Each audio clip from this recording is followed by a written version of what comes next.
Hello and welcome to We Are the Deluge, a spoiler-free chapter-by-chapter podcast about the climate change novel, The Deluge by Stephen Markley. We are your co-hosts, Emily Crandall and John McMahon, eating slushies and trusting no one but firemen. That's great. One of my options was fresh off a friendship meet cute with slushies. Nice. Today we are discussing The Years of Rain and Thunder Part 3, set in 2031, the third chapter from Matt's point of view, which we are presenting in the form of a long form. Perfect. The crossovers are starting to get more intertwined. Yeah. When the episodes that drop compared to when we are recording, the overlaps. It's like whatever podcast we're making is in part my response to in thinking about whatever has just released into the world. Yeah, it's getting too meta. And it's appropriate for a Matt chapter as well, right? It is. The layers. Okay, so like every good long form, we're going to start with a hook. I've got a game before a very short game before our hooks, our leads. And that is, so in Matt's discussion of his and Kate's non-monogamy, he talks about how they go to a show at the 930 Club in DC and they end up having a threesome with someone they meet there. Ooh. What band is playing at the 930 Club at the show that Kate and Matt are at? I'm assuming this is mid to late 2020s. Mm-hmm. And so we have that information. They're at the 930 Club, right? So indie rock and or punk adjacent, most likely. And then we know that Kate likes roots rock. Okay. My first thought is the band Dead. Oh, that's a good one. Mm-hmm. Yeah. On tour for whatever album comes out in the future for us, but in the past for Matt and Kate. That's a great answer. I went with Kings of Leon. It's it's the throwback. It's like the 20th anniversary of whatever the album where they broke big in the late aughts. It's that show. That's good. I feel like that's a better answer because we know Matt's a little basic. So and Kate likes her roots rock. Yeah. Yeah. And Kings of Leon's imprinted on Matt. And so he's like, let's go. And she's like, oh, whatever. It's the 930 Club. At least we can hook up. Yeah. I like that. Exactly how that conversation went. Incredible. Okay, John, what cultural artifacts do you propose pairing with this chapter? All right. I propose two paired songs that are at the end of the final Low album, Hey What, from 2021. And it's the songs More and then The Price You Pay, It Must Be Wearing Off. And I propose these for a very personal reason of Low is one of my favorite bands. And love Low. I do. And is a band that I really got into while I was teaching this novel. So this novel and Low are extremely paired with one another in my brain. In the actual kind of what are the songs doing? There's something tonally about the songs because Low begins as a slowcore band or whatever in the 90s, and they emerge into doing really kind of out there electronics, weird stuff, wall of sound stuff, and their later records. And so these are the final two songs. You love a wall of sound. Yeah, I sure do. On this final album is the last album they record before one of the two permanent members, Mimi Parker, dies from cancer. And so these songs are kind of somewhat understood to be her and her partner, both musically and in life. Ellen Sparhawk kind of reflecting on that experience. But there's something in both of those songs in the lyrical content about what you're doing for yourself and what you're doing for other people that speaks to, I think, a basic question that Matt faces. Mm-hmm. And then there's also something in the fact that that band is such a pair between the two of them who are in a long-term romantic relationship, but also are doing something else big out in the world that has me thinking about Matt and Kate. And then there's something about the difference of Matt is, like you said, a little more basic, a little more soft-spoken. And then Kate is the most in-your-face presence, I think speaks a little bit to the way that they use electronics in their last couple albums and in these songs in particular, which is oftentimes really grating and jarring, paired with extremely beautiful lyrics and melodies, and the harmony between the two of them is beautiful, all of those kinds of things. So I went with those two songs, More and The Price You Pay by Low. John, there is a cryptic foreshadowy connection between your proposal for a cultural artifact and my galaxy brain take theory. And I'm just going to leave it at that. Wonderful. I love that. I also want to point out that and we'll get to this in the context and framework, but like a good long form, we'll make some hints in that direction as well. You talked about this as like almost a eulogy. It sounds like at points. And so there's something in which that final album is like a little bit of a eulogy in advance, but by Mimi Parker herself. Yeah. Yeah. It does have that kind of affect, if I may. Yeah. Oh, you may. That there too. Yeah. Okay. So I want to propose two cultural artifacts that have nothing to do with each other. One is the young adult trilogy Legend by Marie Lu. Have you read it? I know of it, but I have not read it. So it takes place in a future United States where there is a climate disaster that has basically flooded the lower southern part of the eastern seaboard. Okay. Or like the eastern seaboard in the south, basically. And so there's like a climate refugee crisis. Democracy crumbles, and the U.S. splits into two distinct kind of sovereign entities.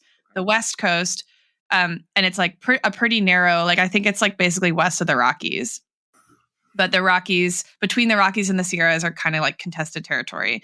But Sierras West is like a military authoritarian regime.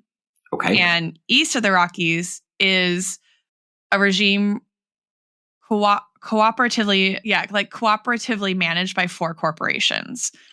And so people who are citizens there are like employees of one of the four corps.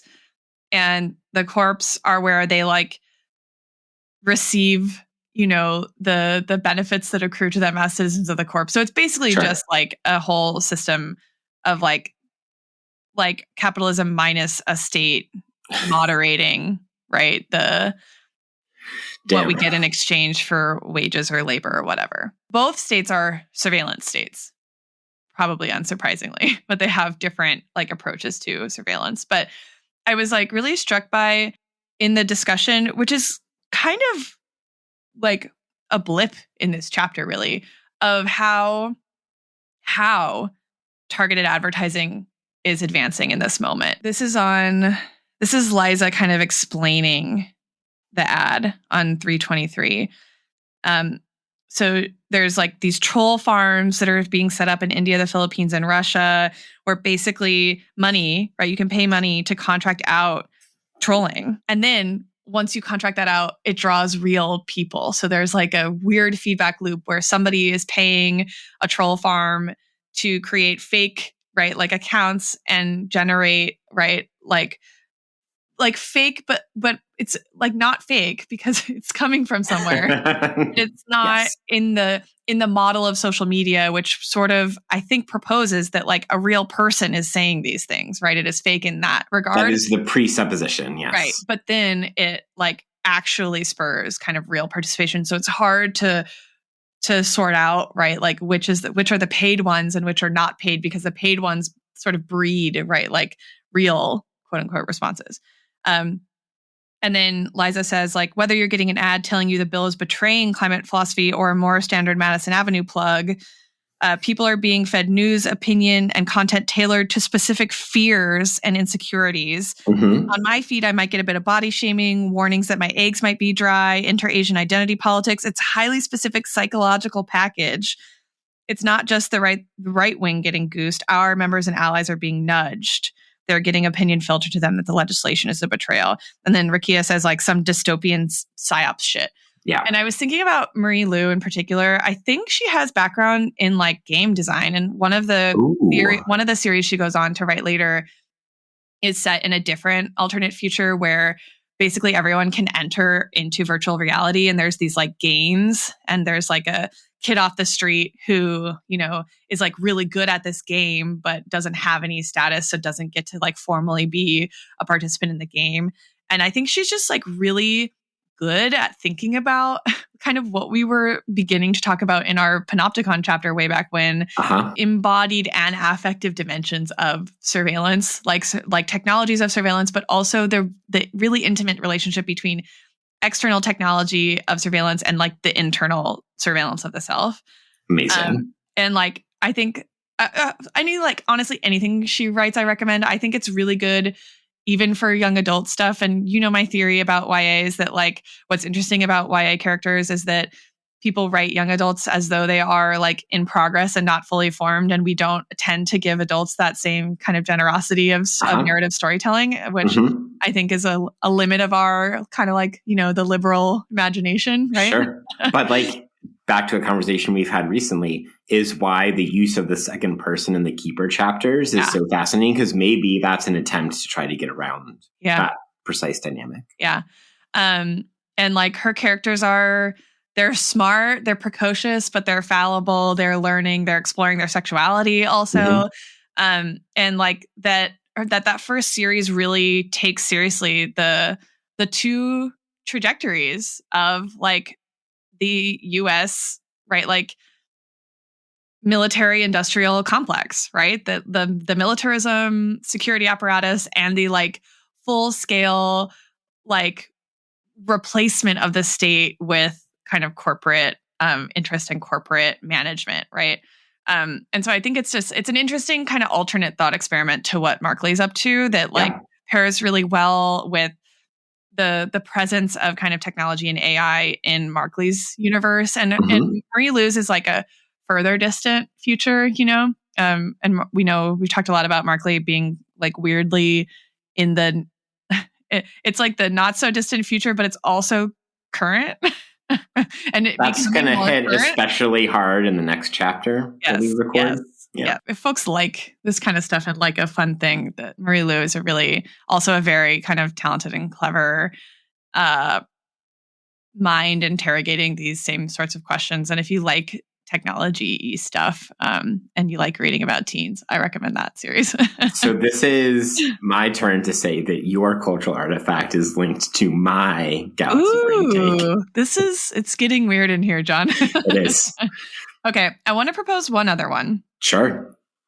There was an issue in The Atlantic magazine sometime last year. There's a pretty long form piece, so perfect. Thought it would be appropriate here. For sure. Yeah, Matt wrote it. I think it was in the like September issue in 2024. So Hannah Rosen is a longtime writer at The Atlantic. She also does one of the podcasts kind of shows that's associated there. But she wrote a long form piece about, it's called The Insurrectionist Next Door. So she lives in DC with her partner in a neighborhood that's historically like quite blue, democratic, whatever. And they notice like on a walk, right, that there's like a new SUV in their neighborhood, a black Chevy Equinox with Texas plates that has like all these, you know, stickers on the back windshield about like free our patriots, the 3%ers, justice for J6, all this kind of stuff. And they start seeing this, you know, this SUV parked outside of the same house and like basically realize that there's like a contingent of people advocating for the release from jail of the people who participated in the insurrection on January 6th that are like living in this house. And the woman who's sort of running this house is the mother of the woman who got killed on January 6th, Ashley Babbitt.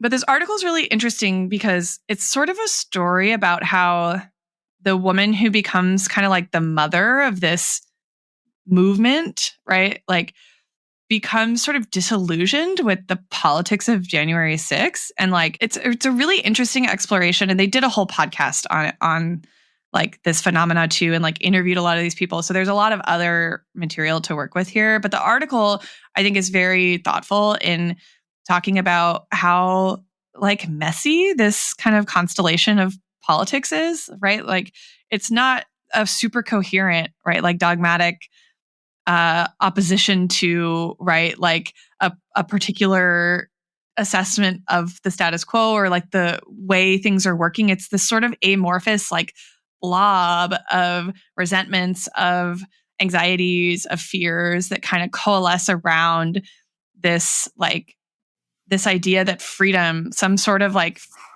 essential freedom is being violated in some like essential way. But it's just like I think the DC-ness of it, right? Really, this chapter, what like kind of called to mind reading this long form piece and like how, like, I think one of the things that comes across in both the Matt chapters and the Ash chapters for me is that if you're on the Hill or like in DC, right, like you're working every day with people who you have to work with, but who you like really, really might fundamentally disagree with on some like very essential questions about what it means to be a human and like what our values are as people who live in this world. And you just have to work with them. And sometimes you can't ever really know like who they are. You can't access them, right? Like Matt has this, they talk about walking around DC. There's a rally, right, for Jennifer Braden. That's like very explicitly white nationalist. Like the signs are like, we are white nationalists. We hate people that are not white, basically. Like that's the literal rhetoric, not even the and subtext. the imagery too. Yeah. And it's like, it's in DC, right? In this place that's supposed to be like the seat of democracy.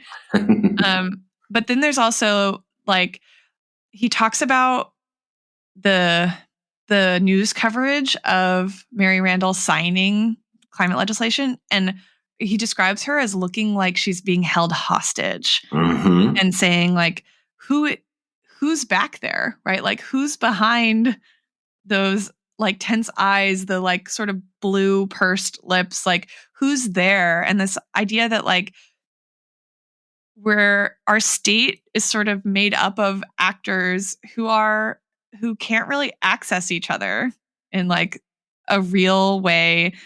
And it's all like so much happens behind closed doors and people are genuinely like afraid. And that tension, I think that this book does a really good job of making that real and not rendering it like a specific feature of like a person I disagree with, right? It's not just people I disagree with who are scared and who don't know what's going on. It's like everyone is scared and doesn't know what's going on. And also that the book has Kate through which to channel the attempt to be like, I actually don't care what we disagree about. If we can find the one thing that has the potential, to like change the political system, as Matt says, like they thought they had it. Yeah. And then it gets snatched away. So Hannah Rosen's an interesting figure also, because like I was thinking a lot about her End of Men stuff from like 15 years ago in the context of all the conversations about like the manosphere and young men voting for Trump. It's like real that if young women don't want to be married anymore, that some young men are not going to get married, right? Like, which I think is relevant to some of the discussions we've been having too about gender and masculinity and stuff in the novel. So, which we might get to do. Yeah, I think it's a really interesting piece. I recommend it. Just like for thinking, also for like the placeness of like DC too. I think it just pairs really well with this chapter in particular. I think of Matt's is like very, like we're not only in DC, we're in DC during a rainstorm. And so it's like DC is sort of like metaphorically and kind of literally crumbling. And also it has now literally become the swamp, right? Yes. They got 12 inches of rain over 3 days. And sewers are exploding. literally. Exploding. Yeah. Anyway, those are the two cultural artifacts I propose. Brilliant. I love that so much. Shall we do a real intro? We should do a real intro. Do you want me to go first? Yeah, I do. Okay, I went with a fierce blue fire goes up in flames as the rug gets pulled out from under, or perhaps the wool pulled over.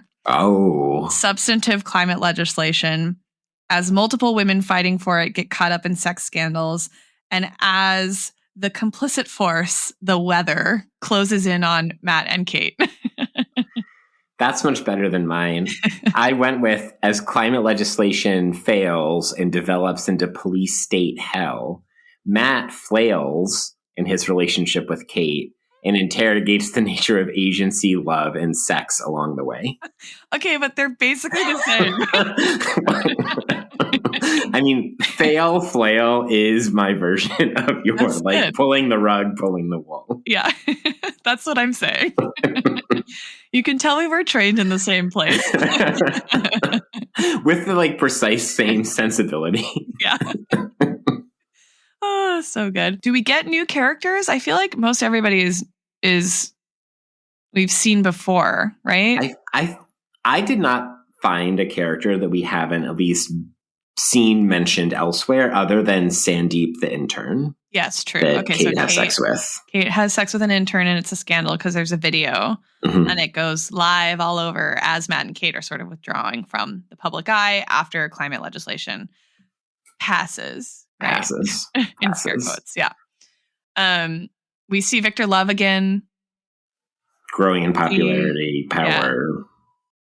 Yeah. Was there anything like other... I forget if she's been mentioned before, but Tracy Amanzaiho, the kind of like lefty congresswoman from the Houston area, gets mentioned here. And like she'll come back later in the novel.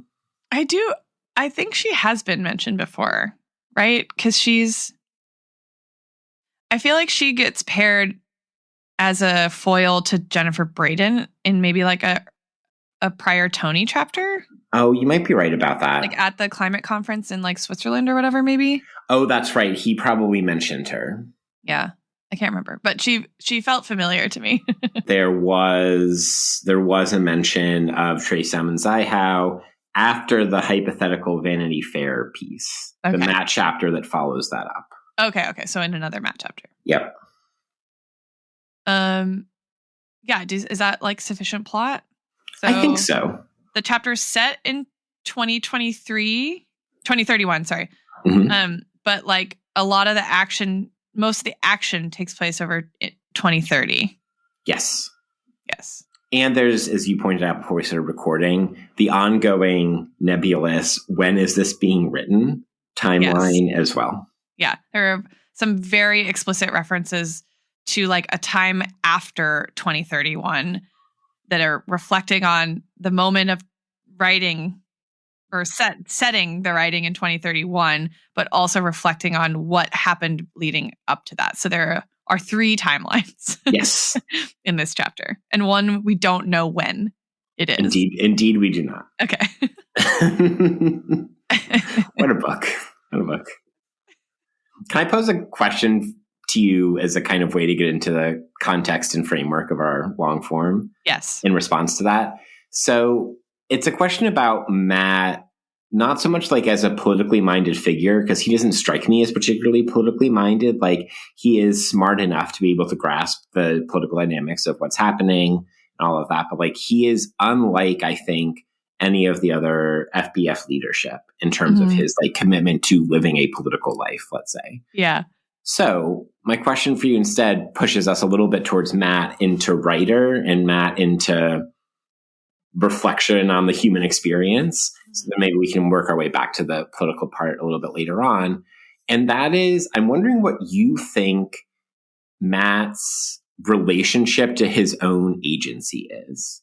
Because like this is a question that I was thinking about, like, is Matt an agent in his own life? And does he view himself as like an agent within his own life? And this chapter makes me think more so than the other Matt chapters thus far, that maybe the answer is not a clear yes for him.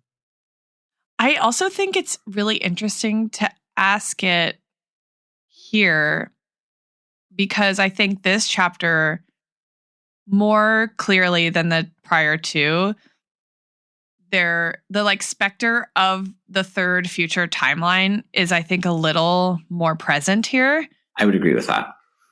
And so there's a question about who he's trying to appeal to in his retelling of like the present and what it means to render himself as like a witness rather than as an agent. Mm-hmm.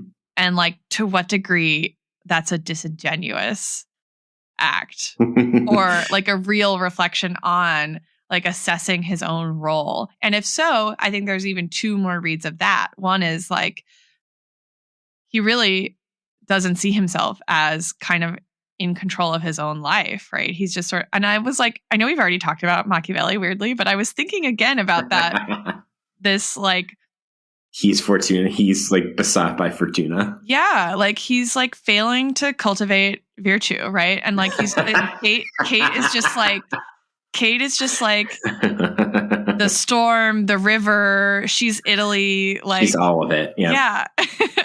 And like she is Fox and Citizen and Founder. Yes. And frankly, Matt is Machiavelli.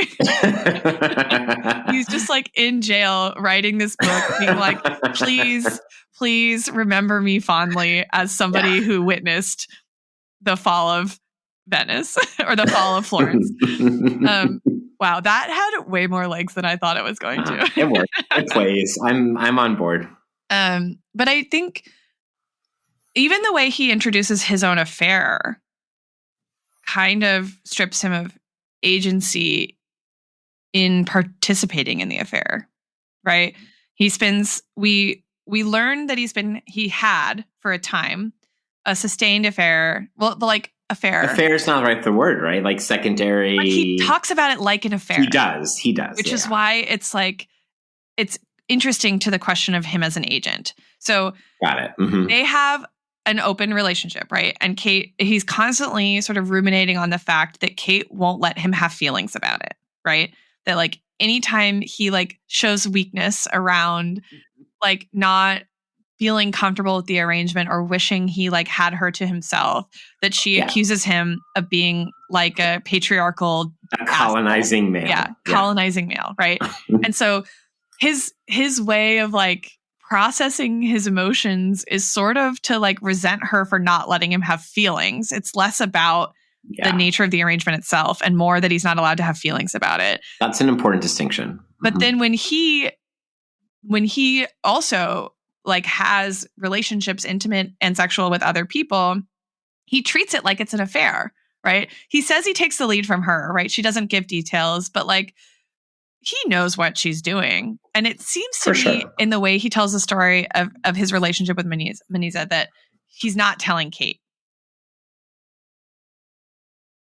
I don't think Kate knows that it's Munitsa Faruqi. That's what I mean. Yeah. Mm-hmm. Yeah. I think you're right about that. And so which I guess does kind of make it an affair. Although there's also the question of like, what are the terms of their open relationship? Right. Because at one point, like Matt suggests that it's, you say that you're going to see a friend and then, you'll be back 24 hours later, 36 hours later, whatever. Right. Yeah. And it seems like they are not doing more detail than that. So it's like a don't ask, don't tell-ish. I just think it's weird. The way he talks about his relationship outside of his relationship with Kate feels like he's narrating an extramarital affair. Mm-hmm. And the way it enters into the chapter is sort of backhanded, right? He talks more about his feelings about Kate's relationships and secrecy. And then he just drops this relationship and it's already over by the time he's introducing it to us, right? It is, right? And just like the transition is amazing. This is 338.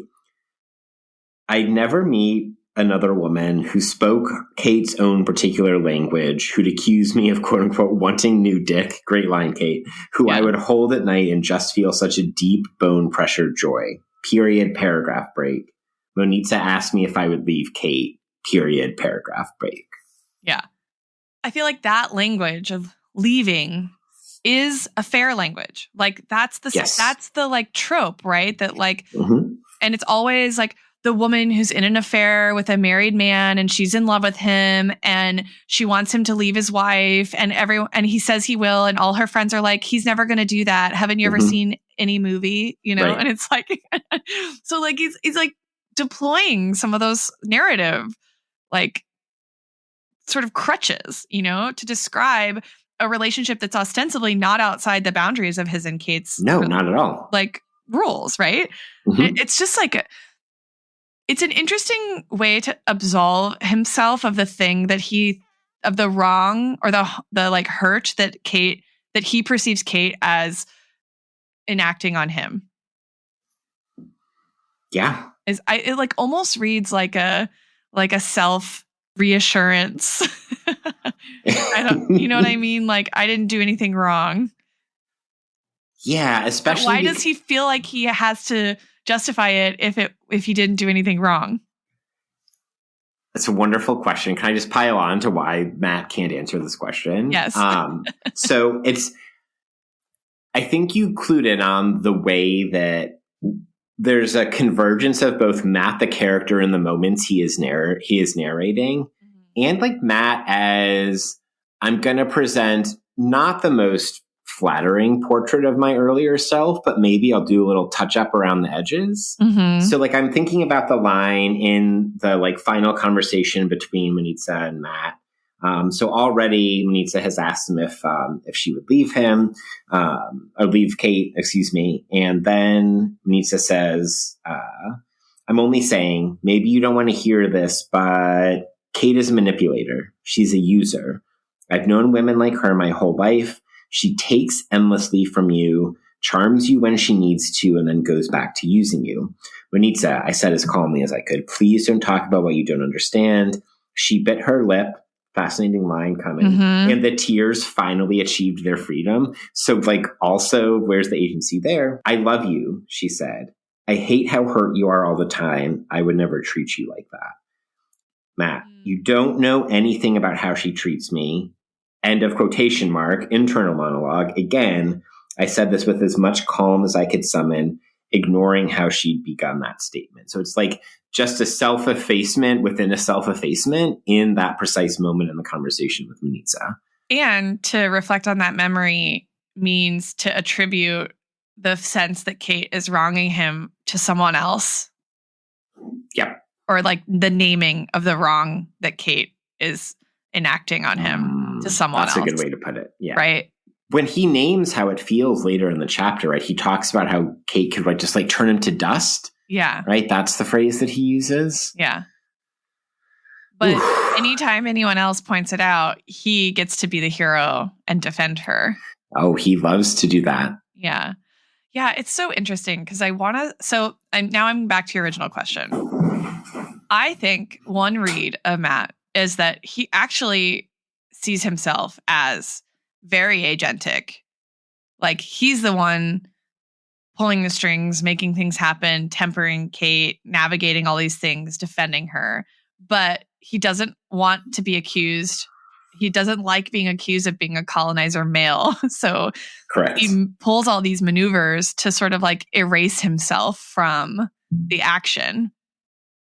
And then in telling it, renders himself a just kind of like victim of the time of the force of what's going on around him, which includes Kate.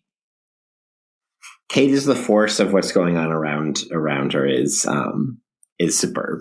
I think that's right. We can go further meta in this conversation as well, because the question about like, is Matt an agent gets further complicated by the fact that he's writing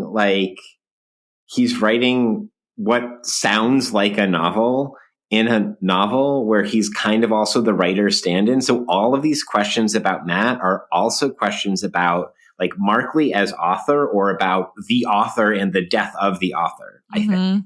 Yeah. And so we could also scale it that direction too. Yeah. Matt is kind of like beset by all these forces, and Kate is one of them, I think is probably the best way to think about it. Yeah. But like, I think his little daydream that he keeps coming back to, that it says it took him too long to let go of. And I'm not sure when that realization is happening. Is it happening in 2020, in 2030, in 2031, or whenever in the future this is being written, right? But this idea that part of him still longs for like them to basically grow out of DC, right? Move to North Carolina and have a super heteronormative traditional life where he can make money as a writer, or he has leisure time to be a writer, but he makes money working for his dad, right? And what Kate does in that daydream is implied; it's not stated, right? And the implication is like she's raising his babies, right? I think that's the implication. Yes. Yeah, and so like, and he says it. He says he let go of it eventually. Does he? Does he? Yeah. And like, what does it mean that he wants to like be part of the action just long enough so that he can have something interesting to write, but not long enough to give up on that dream? This was the central question that Kate posed to him, 15 years before the main timeline of this chapter, I guess we could say, like back in 2016 or 17 or whatever. In the first Matt chapter, where Kate's like, you struck out west to find something interesting to write about because you know that there's nothing like in your basic, privileged white boy life that's worth writing about.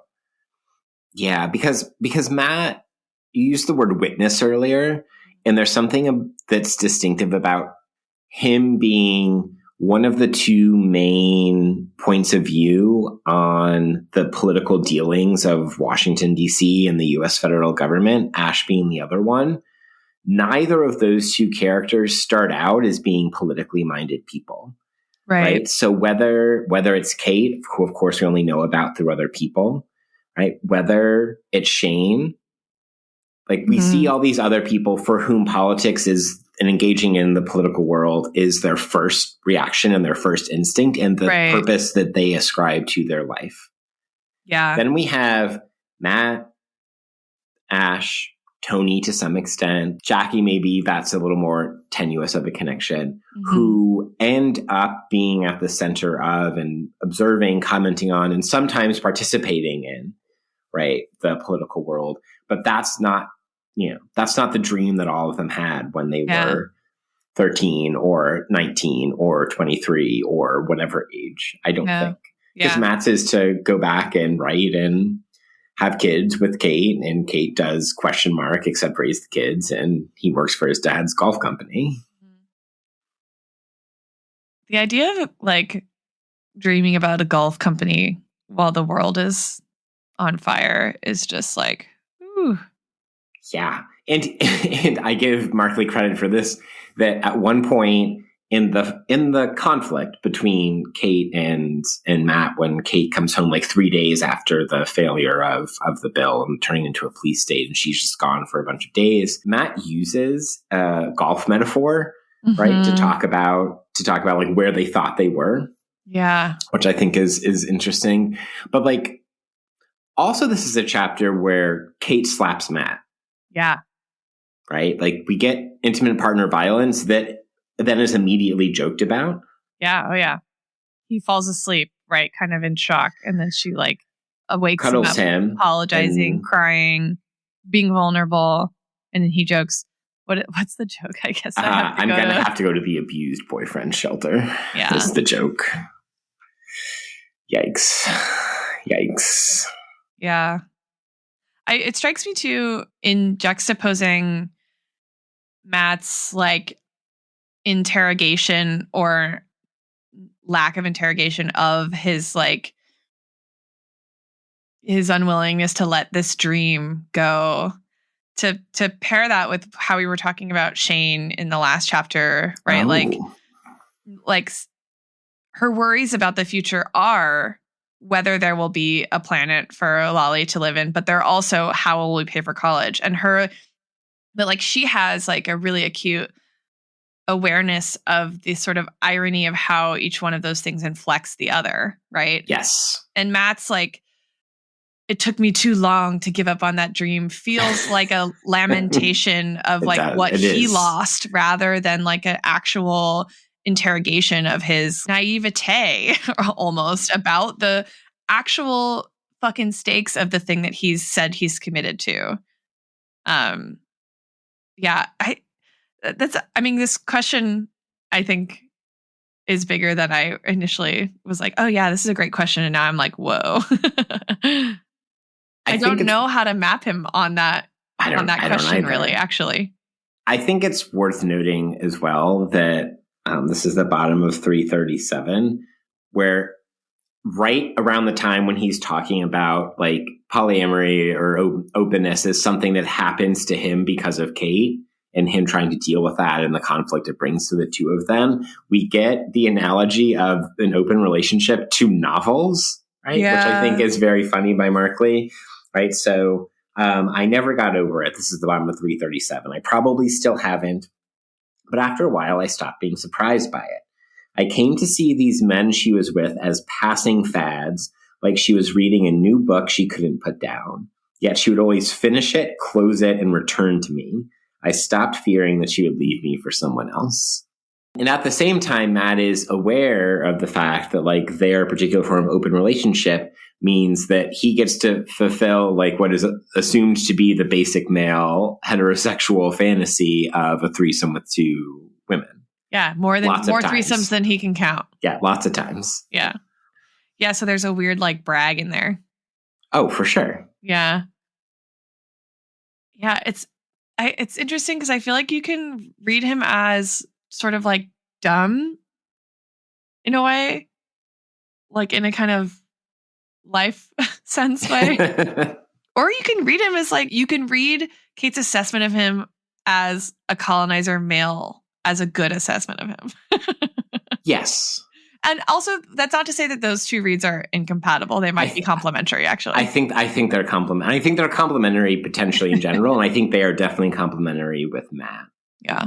And it gets into that zone you were talking about of like how we're to understand him from some future vantage point writing this thing that had happened to him. Well, even in that passage you just read, right? I never got over it. I probably still haven't, right? So like... when did he write that? Yeah. Yeah. When is this happening? I suppose we should get there. I suppose we shall. So one thing that struck me in this chapter that I don't know that we want to say a whole bunch about, but I think is worth flagging is that like there are two really particular kind of ways that the rising white nationalist threat kind of gets inflected. One is there's like a really explicit anti-Semitic, not cast, but like a center, right, of the Jennifer Braden presidential platform.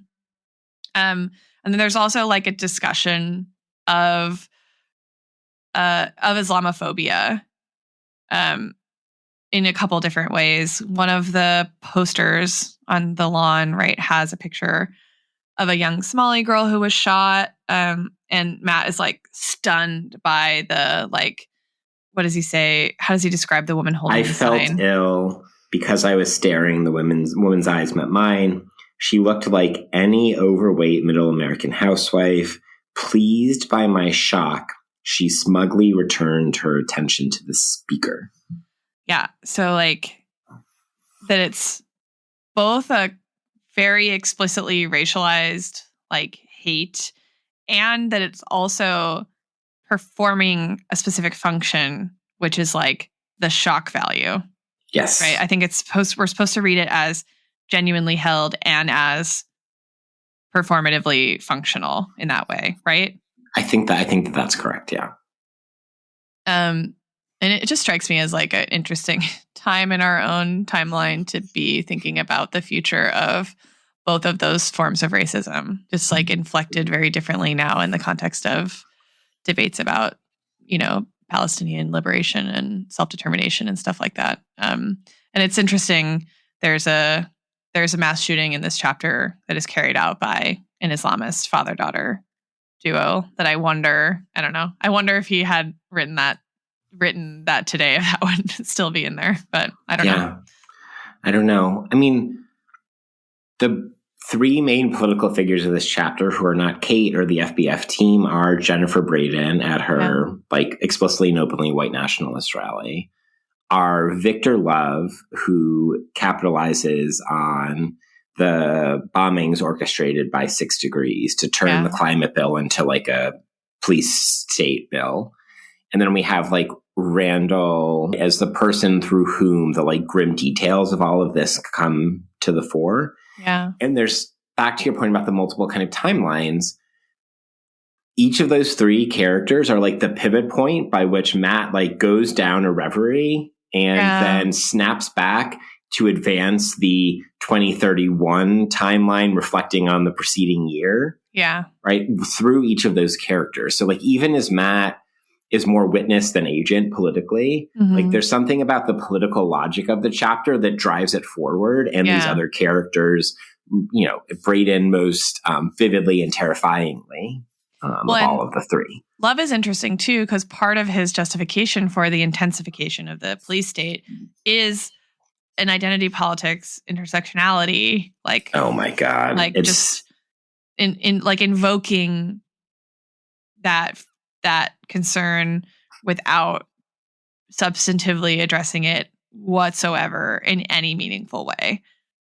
It's really like extremely rat fucking shit. So this is 325. This is Victor Love. If we do not address this country's security concerns, whether that's radical eco-terrorists, Islamists, or white supremacists, if we do not address the humanitarian crisis at the southern border, I wonder what he wants to do about that. If we do not address the concerns raised by the coalitions of Black, Indigenous, and people of color, then I walk away from this bill. And I feel as though many of my fellow Democrats will follow. Just crazy. But like the jokes at like the Biden and then Harris campaign that like parodied some version of this were like not totally false. Yeah. It's a kind of willful misreading of what some of those groups are claiming they need, right? To interpret the demands of a coalition of Black, Indigenous, and people of color as a concern with a lack of security. Right. Is a willful misreading. And even Victor Love presumably knows that further quote unquote security, like the criminalization of dissent, who does he think that's going to? I think he actually knows. Like willful is the right word, because I think that in the world of this novel in 2031 or 2030, Victor Love would know that all of the police state provisions in the reconstituted bill would disproportionately harm, right, the type of people in whose name he proposed these changes. Yeah. I mean, like in our own timeline, right? If like executive orders become legal, right? That like maybe Victor Love's marriage is nullified, right? By 2031. So like how does he square that with, or maybe like in the world of the Deluge, that's coming in a future where Jennifer Braden becomes president, right? Yeah. Because the purpose of her rally is to announce her campaign. Right.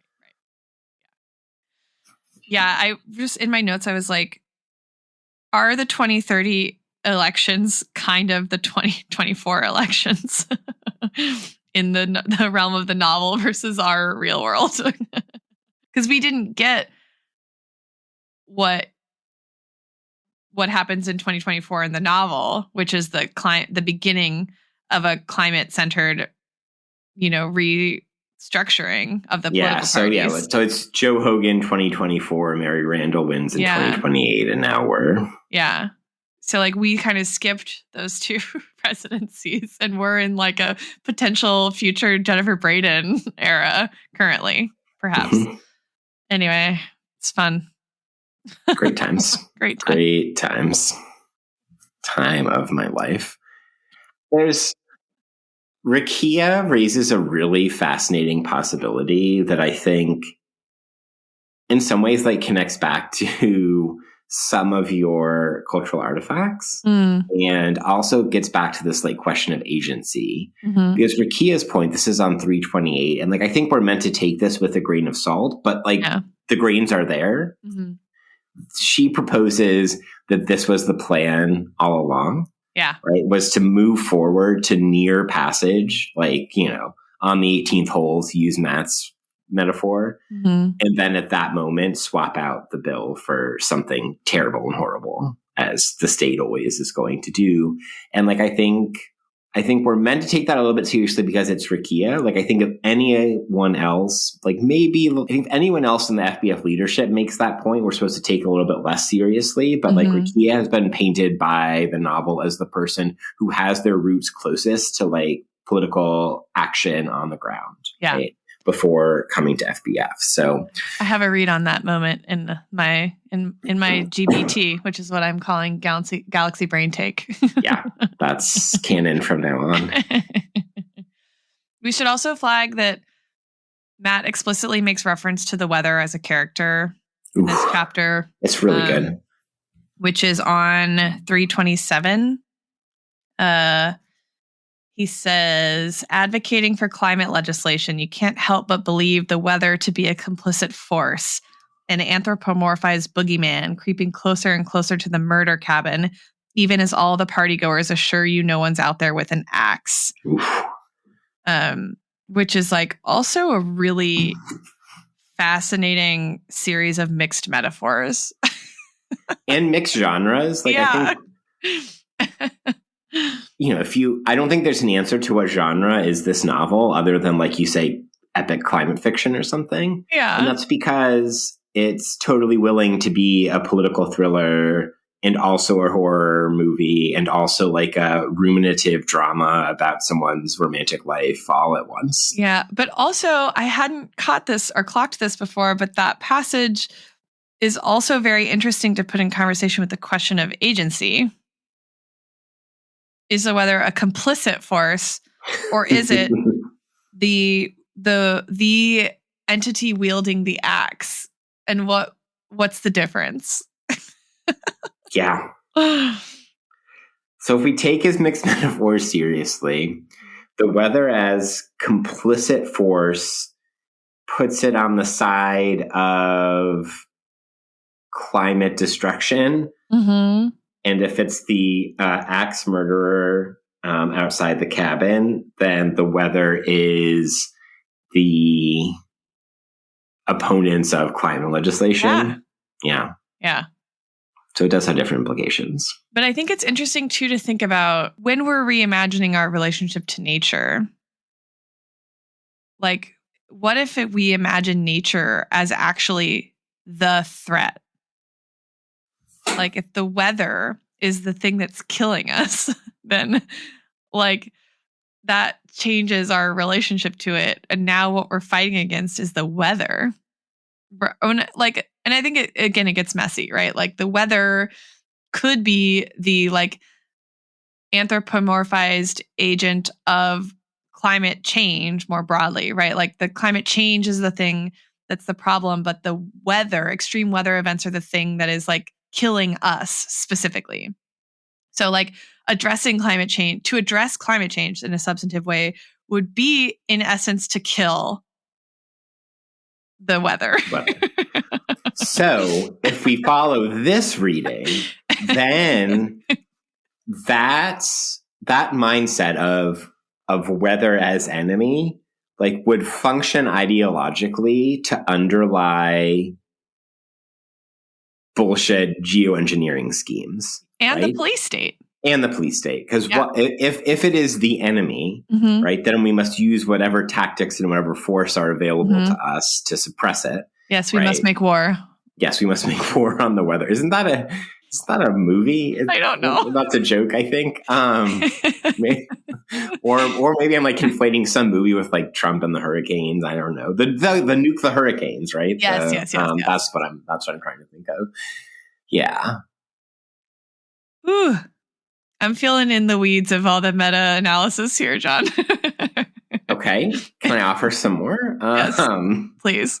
So there's a couple of lines from Matt that I think are worth noting. A couple Kate ones in particular, and then we can talk about maybe some of the other ones. But I kissed her as an unmarked helicopter thundered overhead. It's on 331. This is after the bill has passed and after Kate has hit him, and then they're on a walk to Arlington Cemetery the next day. And then later on in the chapter, I would at least swallow seawater with Kate beside me. This is like Matt's like death wish, death drive. And maybe it wouldn't be that terrible as long as Kate was with him in the end. I think those are great lines. I think that like, they're just these like small things. I really appreciated Mark Lee's like writing chops in the writer chapter. And some of them are, I think, just like a little bit purposely a little obnoxious. Like the way that he describes Manitza's smell lingering on 340 is like kind of cliche and obnoxious, but like that's perfect for Matt. Yeah. And others are like, I liked his line, for instance, this is 341. One says things like this out loud to make them true. And that's in the context of like him in conversation. That's when they're with Earl, right?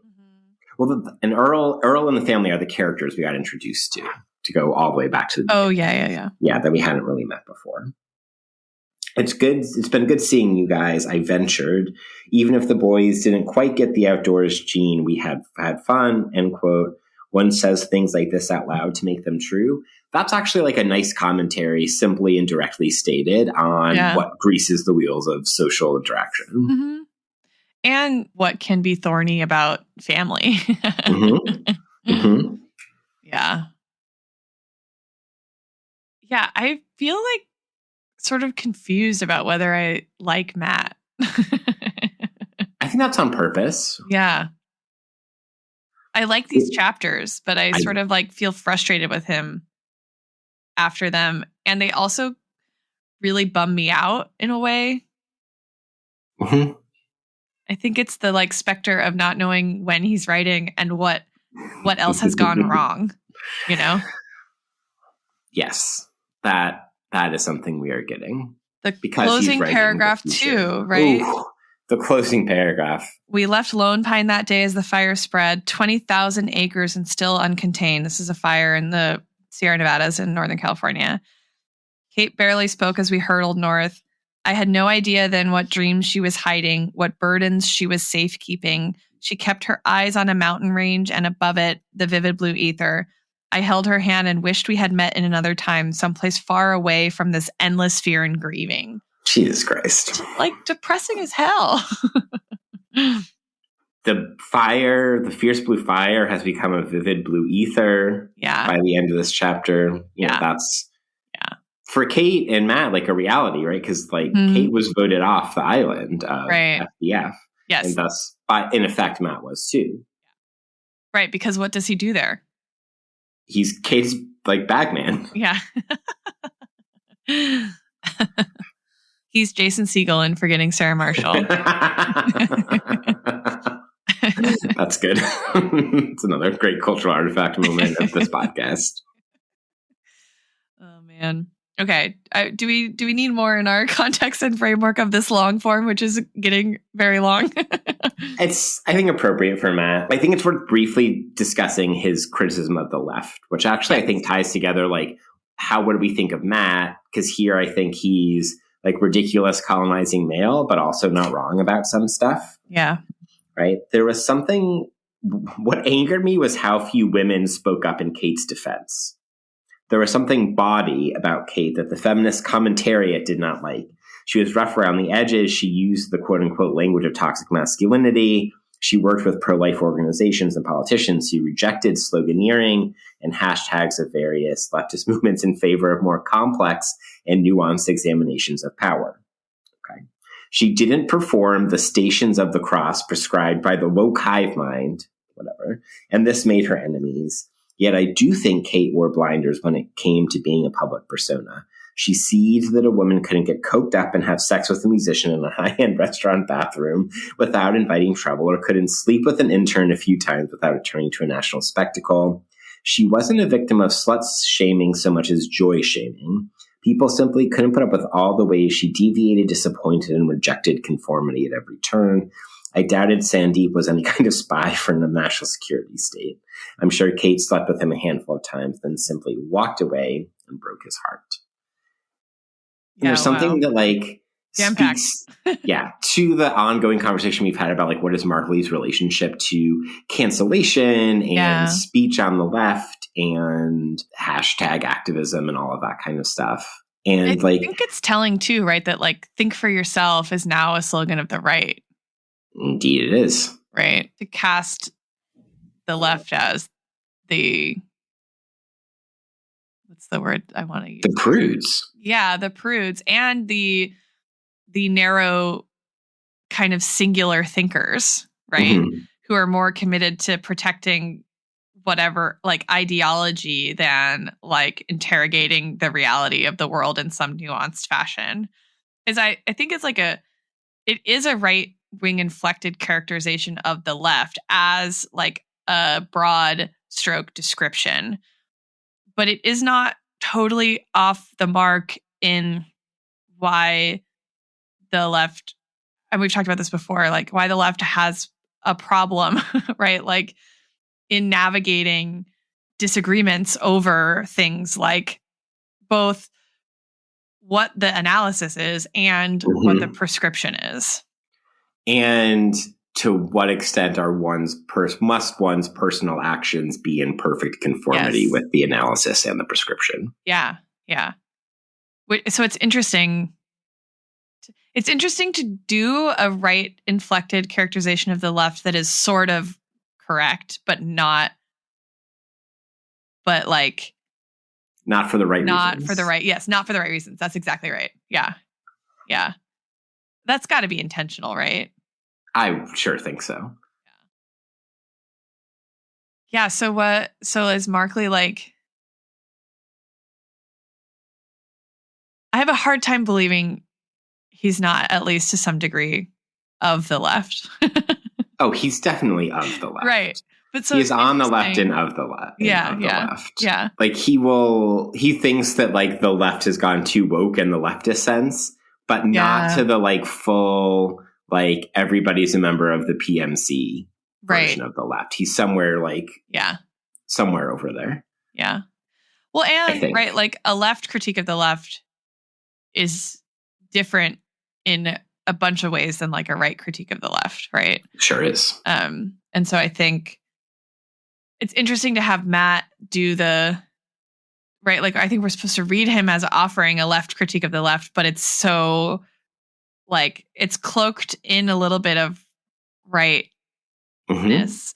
And like, is that supposed to be like his North Carolina showing, or like his kind of like the shallowness of his commitment to the whole thing in the first place? Like, or Markley's, anxieties, conscious or not, about like writing about this, like as a, as a 30 guy. Or 40 something white guy. Yeah. That's a good read. It's an easy one, but I'll take it. Love it. We like an easy read. All right. I want your easy read of your GBT, your Galaxy Brain take. Okay. Whew. All right. Bear with me here. So I'm actually going to pick up on that place on 328 you were talking about, where Rakia gives us this paranoid read. Oh, okay. Of the climate bill's failure. Okay. You already know what I'm going to do. Uh-huh. Rakia says, right, what if this is what they wanted or planned? Matt says, who planned what? She says, gut and go legislation. I never trusted Randall. Our entire bill's ransacked. Now it's a bunch of blah, blah, blah. That's not an accident. The stuff was ready and waiting. Someone pulled it off the shelf at the 11th hour. You don't have to be the weatherman to see that. And then the narration of Matt says the left was properly freaking out. But at that point, I still thought a lot of it was hysteria, not what we've been pushing for. But the idea that the fossil fuel industry had used the bill as a Trojan horse seemed to me like COVID truther stuff. And Matt says, now that's paranoid. Please do not say that fucking terrorist group's name around this office. And then she says, yeah, well, maybe they've been right this whole time. Okay. So I was thinking about Eve Sedgwick in the essay, Paranoid Reading and Reparative Reading, or You're So Paranoid, You Probably Think This Essay is About You. The best. She's the best. And I think I was also thinking about the generational kind of debates in queer theory, and like whether we read Sedgwick as like a critic of Foucault, and in what way she thinks Foucault is a paranoid reader, and like kind of what's at stake in the pairing of paranoid reading with reparative reading. So Sedgwick opens the essay with this anecdote, right? That's like she's talking with a friend who knows a lot about AIDS, and then Sedgwick is clearly like waiting for a moment to ask, so what do you think about all these conspiracy theories, right? That like it was started in a lab, that like whatever. I mean, like very COVID-y stuff, right? But this is like in the 90s. And her friend says, like, it's hard for me to get interested in that. What if it turns out that like, the government hates Black and brown people, that the government, blah, blah, blah, blah, blah, like all these things that are different ways of explaining what would happen if any of those theories were, what would be going on if any of those theories were true. And her friend says, what would we know then that we don't already know? Right. And Sedgwick uses this as an invitation to think about what it means to go into a situation, already assuming what you're going to find, and that what you're going to find there is going to be something that is like repressive, that is always conspiratorial, and that like, what would it mean to read what she calls reparatively? Later in her life, right, she kind of starts to sort of criticize the Foucault's sort of continued presence in queer theory, and that like Foucault sort of becomes the like paradigm of the paranoid reader, which raises the question of like, if we need some paranoia, and like what level of paranoia we need. And so one reading of Sedgwick is that Sedgwick says like all paranoid reading is bad. Another reading of Sedgwick is like what's bad is reflexive paranoia. But that like presumably you can do both paranoid and reparative reading together at the same time. And then it's not that somebody got tricked by the conspiracy and someone else can see things clearly, right? Which is kind of how the like left-right, culture war debates over like how we teach, what we teach get cast, right? One person's teaching truth and the other person's teaching ideology, right? And so the paranoid reading is like... I was teaching Mill's chapter on Kant like 4 hours ago, so I know exactly I was thinking about this very question, yes. And so one thing Cedric is trying to do is to get us out of that reductive kind of binary way of framing what's at stake when we talk about knowledge, or when we argue about like how to understand what's actually going on, right? Which is kind of what Sedgwick is saying, right? Like one thing that we want to do is try to explain the world or understand it or apprehend it in some way, right? And so, her like kind of criticism of queer theory that flows from Foucault and even Butler to an extent is that like if everything is repressive, but also everything is sort of subversive, then nothing is anything or everything is nothing, right? And so like it's these like ways of always framing the capacity or the sort of essence of something on these either or frameworks that keeps like reducing actually our capacity to say something meaningful about the thing that we're trying to explain. And it strikes me that like actually in this exchange between Rukia and Matt, I think Matt's the paranoid reader, not Rukia. Like Rukia's not saying this was all happening behind closed doors. There were 4 representatives of the fossil fuel industry who like have been in a secret closet, like pulling the strings the whole time.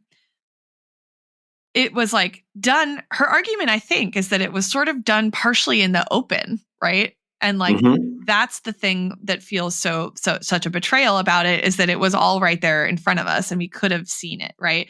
And Matt takes her like kind of assessment of what's going on as just reflexive paranoia rather than as like a real kind of engagement with like all the different forces at play or all the different like parties to the outcome. Right. And to read it as merely a conspiracy theory is to, I think, undermine like what Foucault calls the dynamic between, right, like intentional but non-subjective power, right? That like you can be, right, like participating in something without intending the effect to be, right, like an erasure of an identity or the rendering of an entire population of people as deviant or like whatever it is we're participating in, right? But you can also have those intentions and like be unsuccessful at imposing them. And so I think like that is what like Foucault is trying to get at, which is one way to read him as less of a paranoid reader than I think Sedgwick wants to read him. I'm getting way into queer theory weeds right now. Save me. But does this make sense? Like what I want to propose that Matt is the paranoid reader here. I'm just going to double down on this because I think this is right. And I say that because I think we could take your analysis even further and say that Kate is the ultimate reparative reader. Yes. She is literally willing to work with anyone, not be paranoid about their motives, not even care what their motives are ultimately, if they sign on to this particular climate legislation proposal that's large, transformative, right? If they're willing to get on board with her version, whatever she understands climate X to be. And I think there's something about that is an intentional refusal of paranoia and an intentional refusal of paranoia as politics. Yeah. Such that it's fascinating for Matt to end up being the paranoiac. Yeah. Right? If Kate is the ultimate reparative, then Matt being the ultimate paranoiac is fascinating. And that like the debates then, say in the previous Matt chapter about whether they should endorse Randall, whether they should accept Russ Makowski's like rat fuck, offer, is also a debate about, do we act paranoiac or do we act reparative? Yeah. Yeah. So the Rakia is able to like occupy both positions. Yeah. Right. And Kate is kind of, I think, always reparative. And I think Matt is, even back to the beginning of our conversation about him, like he's also the paranoiac about like their open relationship. Also about who these hypothetical future readers perceive him as. So it really is about him. Yeah. Yeah, that's what I think. This is my most galaxy brain take yet. And you know what? My overly ambitious flex. It's totally correct. I want to just say one other thing that I was thinking about Cedric with is like this critique she has that if the only way to do like queerness is to be anti-normative, then like anti-normativity becomes the new norm, right?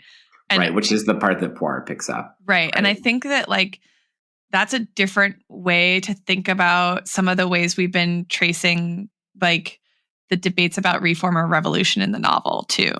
And about what is the culture and what's the self on the left. Yes. Yeah. Yeah. So that's my proposal. That's great. It's also great because I'm going to offer as my galaxy brain take the most paranoid reading that I can. Amazing. Okay, so I'm going to propose as the galaxy brain take that we think about Young Chul Han's psychopolitics, neoliberalism, and the new technologies of power. Ooh. In relation to Rakia's proposal there, but especially the conversation you flagged in your cultural object about like the surveillance, but it's not really surveillance, it's much more participatory, that the social media and AI and psych profiling has enabled to happen. Hold on. I forgot to mention why Cedric was connected to your cultural artifact? No. So she writes paranoid reading and reparative reading kind of close to the end of her life when she's already been diagnosed with cancer. Damn. Yeah. Mimi Parker was making that album while she was diagnosed with cancer. Look at all this synchronicity. Oh, fuck. All right. So I'm not going to do an entire gloss on Young Chul Han's psychopolitics, in part because I don't want to be accused by Kate, Emily, or Eve Cedric of being a paranoid reader. But I will point out one couple particular aspects of his idea, right? One, like the particular way he thinks about freedom. So he talks, this is like in the first part of, I have a, online version of Questionable Origin. So page numbers are not relevant, but early on in psychopolitics, he says, technically freedom means the opposite of coercion and compulsion. Being free means being free from constraint. But now freedom itself, which is supposed to be the opposite of constraint, is producing coercion. Psychic maladies, such as depression and burnout, express a profound crisis of freedom.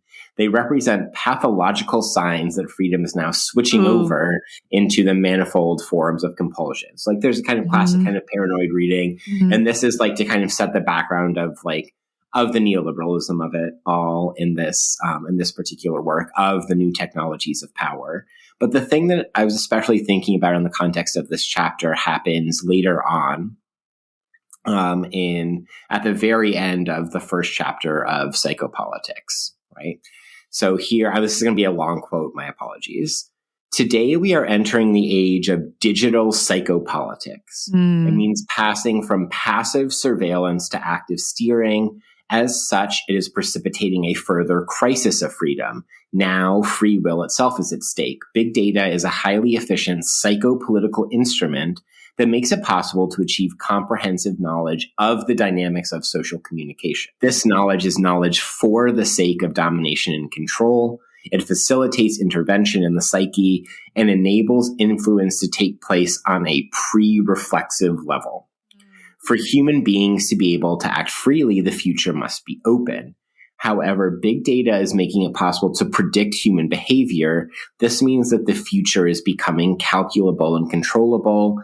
Digital politics transforms the negativity of freely made decisions into the positivity of factual states. And there's something about the precise way that Liza is narrating how the surveillance / troll farm / social media production mill runs that I think gets at precisely what Han is talking about how like the illusion of free choice or freedom or free will becomes a much less relevant category when we have been psychologically, psychically, and affectively profiled enough so that, right, I get the ad that says, you know, the bill that's being passed is given up on too much of climate X, right? And someone else gets the like milquetoast Jackie's Green New Deal is the carbon emitters campaign.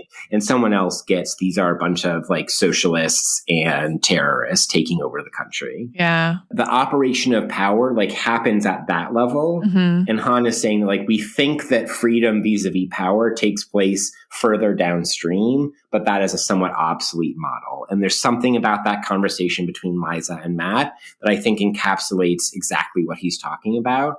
And then other parts of the chapter, I think commentaries on like what Han understands to be alternatives to psychopolitics. Yeah. Because like he talks elsewhere in the book about like silences and secrets as possible realms of like shelter or alternative to digital psychopolitics.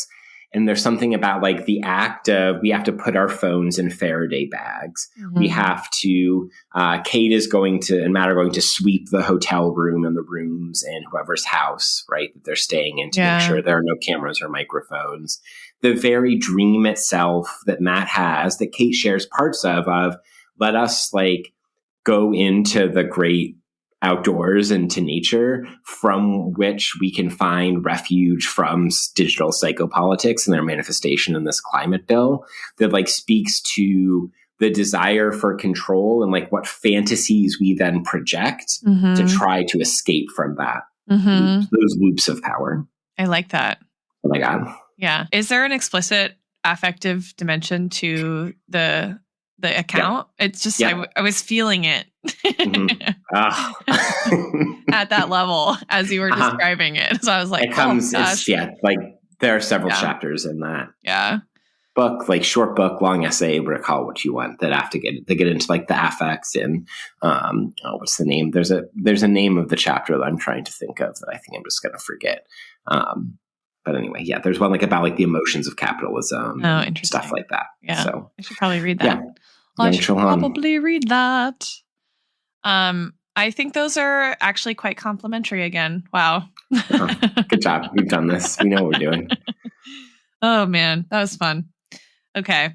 Shall we start to wrap up our long form piece by showing off our clever turns of phrase? We sure should. We talked about some of these, the colonizing male. And the precise formulation of it I liked. I really I've got a bunch of yikes coming up. So many yikes. I think for it. Ash. So we learn about Matt and Ash's friendship. Which is very cute and wholesome. But my favorite thing is that Ash asks him, "Do you want to eat a slushie with me?" Oh, that's so sweet. And then they like regularly meet up to eat slushies, which is like very endearing. But also like Ash is experimenting with metaphor and simile. And simile. It's so good. So good. So he has the one that I used in my introduction is he's talking about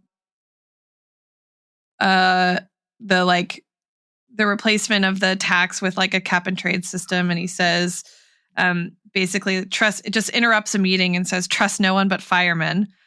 And then everyone's like, huh? And then he's trying to explain the metaphor. And he says, just to say the fireman only has only one job, that's to stop the fire anyway. We are forcing a number of vested interests to walk the plank, so to speak. And these interests are demanding that instead of using a sword to walk them to the precipice, we use a shovel or a hammer. Just like, we loved mixed metaphors on this podcast, but like sure do. Ash just like trying so hard to describe the things that his data brain sees so clearly in like visuals that people can connect to, and it totally falling flat is just like so endearing and amusing to me. It's giving Nietzsche's like philosophize with a hammer. Yes. And then on the next page, he also to Matt says, we need the Senate to include a low carbon tariff in its version, so at least there's a chance we can force it through during reconciliation. I fear, though, industry is only beginning to organize. The alligator's jaw muscles are built to snap shut. They take a long while to open. And then Matt says, man, you're great at metaphors. I don't know who's telling you otherwise, which is just like so cute. I loved it. I love it too. I like that there's some unheard of vitamin companies that only advertise on Renaissance Media. Yes. Which, like, I'm sure if we were to go turn on One America Network right now, that's one of the things we would see. And also one of my other possibilities for our funny thing was that sponsored by unheard of vitamin companies. Oh, that's good. Yeah, I like that. One of my yikes was like in the discussion on 324 of like the possible tipping points. Matt says, in the end, the tipping point might not have been the right-wing Fury or the AstroTurf group calling themselves the BIPOC GND, which marshaled hundreds of thousands of social media posts claiming that the legislation ignored voices of color while appearing not to have one operational human being involved in the organization. I was just like, yikes. Yikes. Yikes for a different reason. This is 335. Kate, so I fucked an intern, so what? Jesus Christ, this was the best day of this kid's life. Yeah, yikes. Kate's line to Coral about should I tell everyone how I lost my virginity is... Yeah, also yikes. It's an even bigger yikes. Yeah. Matt's like, sadly, don't tell anyone that. I know. Good. Oh, man. Have we reached our conclusion? I think so. Time to title this. I've got The Dawn of Hell Itself. Whoa. The Years of Love and Loss. Oh, great. Okay. I abandoned the years of framework for this one, but I kind of went a little crazy. Okay. I went with hot Nazis, sex scandals, the corporate plutocracy, and the security state. Kate Morris racks up losses in climate, life, love, and hope.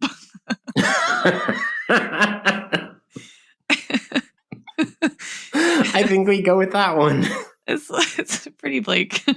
It's really bleak, but it's appropriate. When I also forgot to say in the clever turns of phrase section that when Matt describes Jennifer Braden as a hot Nazi, I like lost it. I was like, oh my God. It's unsettling. And he gives detail about why she's hot. Why too. She's hot. It's like she's wearing like a 1930s like headdress thing, also in like Aryan language, right? Like reflecting on how porcelain her skin was. I'm like, I don't know about this one, Matt. Yeah. Okay. Well, I'll accept. Thank you, everybody, for tuning in. Well, next up we have what? Oh, a headline interlude. Oh, these flashes I feel like they're going to start getting wild. Now we're like in the future.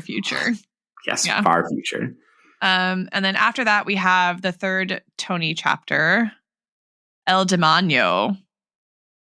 Wonder what that's about. Set in 2031. I wonder if there are foreboding, cryptic foreshadowing about that in the final paragraphs of this chapter. Emily, what do you think? I think that there might be, and frankly, I am not looking forward to it. I can imagine.